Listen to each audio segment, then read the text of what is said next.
Here at Cheshire Archives, we collect and care for the documents, publications, and photographs that tell the stories of Cheshire's people, places, and events, some dating back to the 12th century.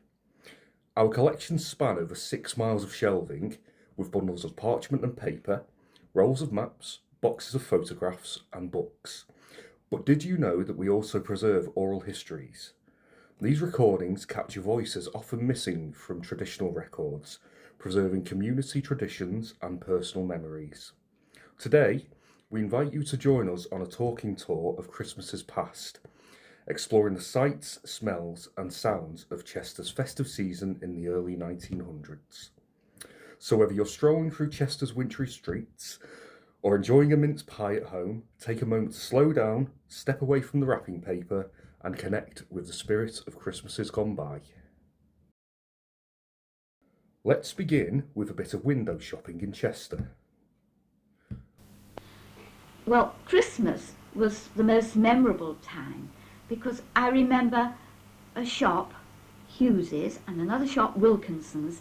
These were fishmongers, and they had turkeys, ducks, geese and chickens, all in their feathers, hanging up and around the outsides of the shop windows.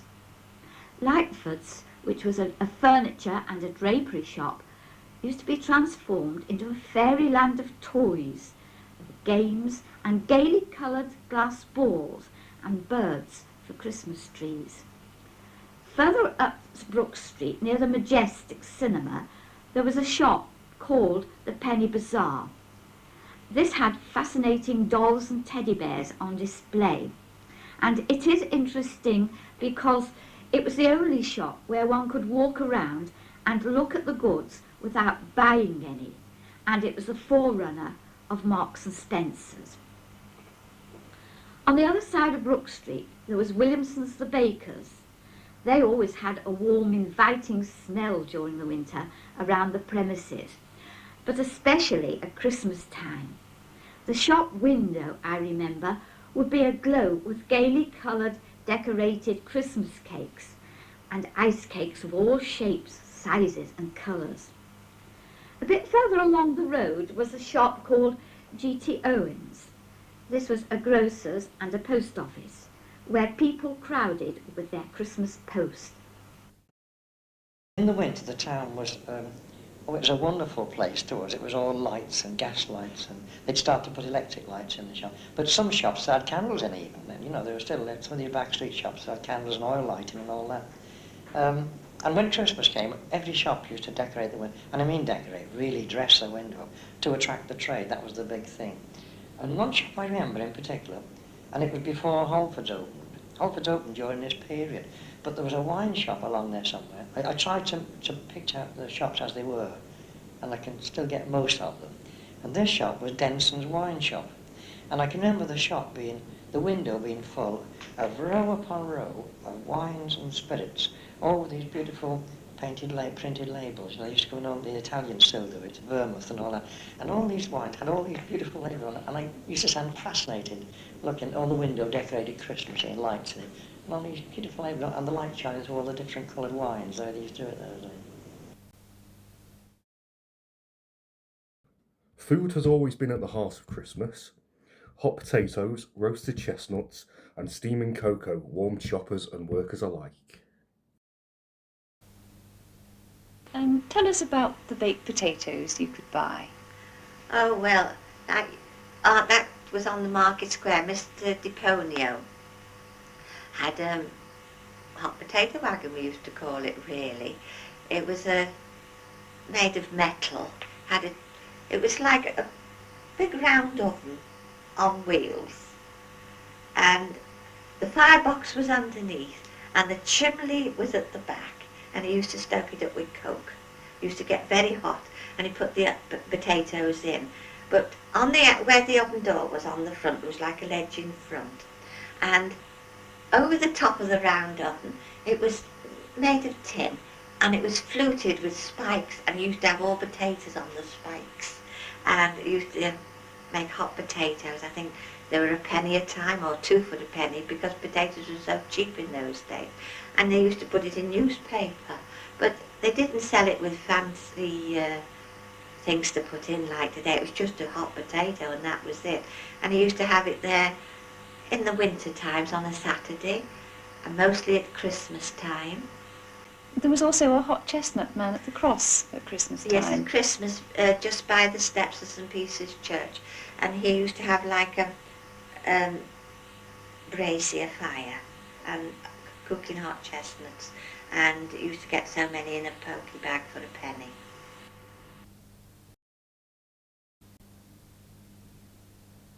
Going from there was the Union Hall, which was the billiard hall. And then coming from that was a very famous cocoa house, which is now gone. This was a beautiful big black and white building, and if you went in, they had the great big urns of cocoa and coffee and tea. But this was famous with the tram drivers in the winter time.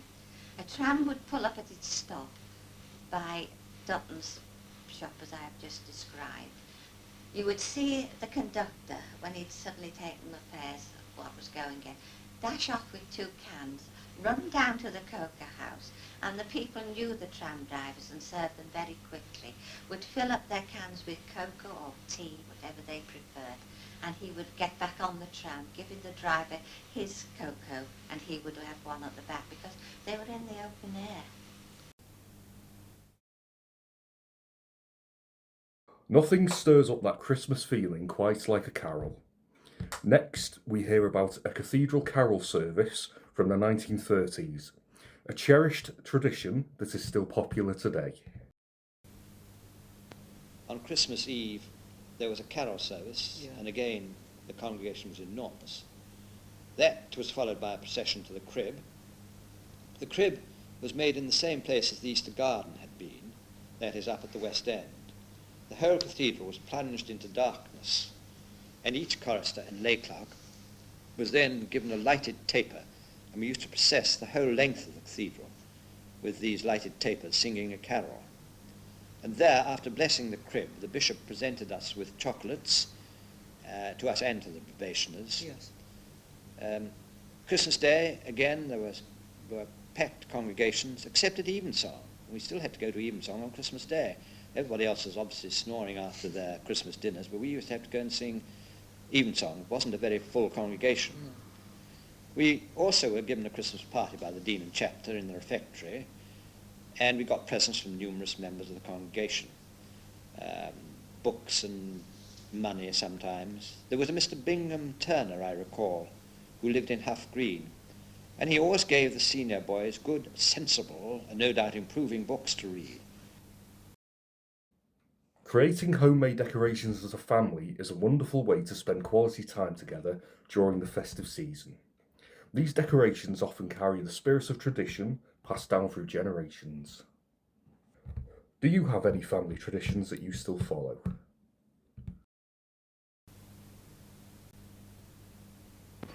Oh, Christmas week, it was very, very busy. All the horse carts used to come in and the early lorries and vans. But what I can remember I used to like was the holly ladies. As you came out of the row, at the end of Northgate Street Row, to turn round to go to the market, not as it is now. There were big arches to go into the old market. There is only one little bit left of the old market still there, and that is the archway to cut through the side. And on the pavement, the country ladies used to come with big old-fashioned clothes maids, really big ones they were, and they would sit outside the market and they would have bunches of holly and mistletoe and wreaths of holly as well, and they would be selling that most of Christmas week, and they would sit there selling all their, and sometimes a few flowers, but it was mostly that. There was not many Christmas trees. You didn't buy many Christmas trees in those days, and some families had them, but it wasn't the thing. You had your holly or your kissing bunch up in your living room for Christmas. Can I tell you about kissing bunches? Please do. They're either called kissing bunches or Christmas bush.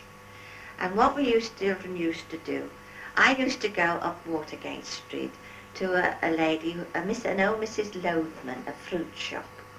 And we also used to go into the market to Mr. Dandy and ask him.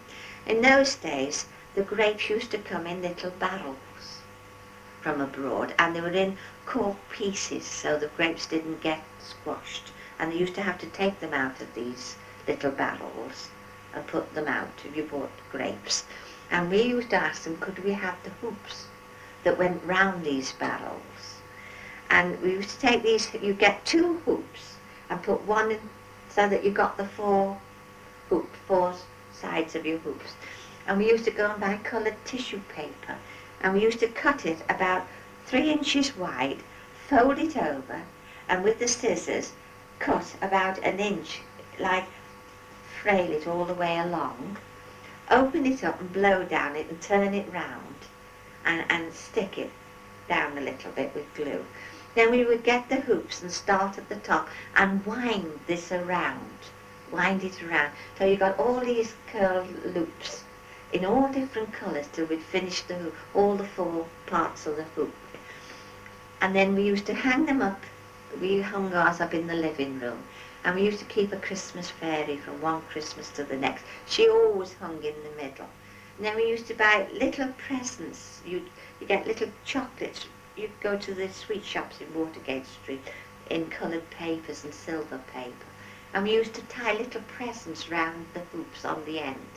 But underneath was always the mistletoe and a little bit of holly. And on Christmas morning when we got up, Father used to stand and we all kissed each other under the kissing hoop. That was the first start of Christmas morning before we went to church. Childhood memories of festive parties, stockings, and Father Christmas remain magical even decades later. Did you have a favourite toy you remember unwrapping on Christmas morning? We had a party at Christmas in the parish hall. I think we each received a toy. For about an hour beforehand, we were pressed against the gate waiting for it to open. And they lit the candles, of course, on the Christmas tree. It was a Miss Brown. She was the daughter of W.E. Brown, the house agents. And she lit the candles and the tree went on fire, very slightly, but we thought it was most, really thrilling to see a tree on fire, but it was soon put out, of course. And I think we came home with a toy from that. Well, at the infant school, I can remember my mother taking me there, and it must have been fairly near to Christmas, because it was there I saw my first Christmas tree and my first Father Christmas. Miss, you'd never seen a Father Christmas I'd never before? seen a Father Christmas. Of course, in those days you didn't know who Father Christmas was, but he was the school caretaker who dressed up as Father Christmas. And I can remember sitting down with all the rest of the infants, really enjoying this chappie coming round giving us all a present. And apart from the present which he took off the tree, you also came away in those days with an orange, a few nuts, and sometimes a few sweets. These were also from the Father Christmas. Oh yes, well we had no bought toys, there was no Woolworths in those days, you see, and real toys were very expensive. So we used to have homemade toys. The boys used to have iron hoops, and the blacksmith at the collieries used to make those because they were made with very thick wire, and the wire roping was used in the pits, you see, and on odd ends, if your fathers could beg an odd end, the blacksmith would bend it and weld it and put a hook on, and that was the boys' ties, and the girls used to, we had dolls and homemade dolls' prams, and everything was homemade, engines and everything. I remember my father making engines for the little boys. I'd bring a round block out of the pit, a piece of pit prop it would be, and make a head, something like a head, and I cut a bit of my mother's hair, which she had very long hair. I cut a bit of that for the tail and the mane. And it used to make things like that. And we used to make our own dolls, you know, wooden dolls and everything like that. Oh, Christmases were lovely. But we didn't. We got very, very little. Yes. There were no Christmas presents as such, but we did always have a Christmas stocking, which even now I can feel the same thrill on that dark Christmas morning of the orange, apple, nuts, a new penny, and maybe a threepenny toy. But that was our Christmas. We've reached the end of our joyful journey through Chester's Christmas past. We hope you've enjoyed hearing how festive traditions shape the lives of local residents, many of which continue today. Perhaps you'll be inspired to try one yourself. Why not make your own kissing bunch? All of the clips from this tour were recorded by the Chester Archaeological Society and were digitised as part of the British Library's Unlocking Our Sound Heritage project. Thank you for joining us. We'll now leave you with the seasonal sounds of Foden's brass band. Happy Christmas from all of us at Cheshire Archives.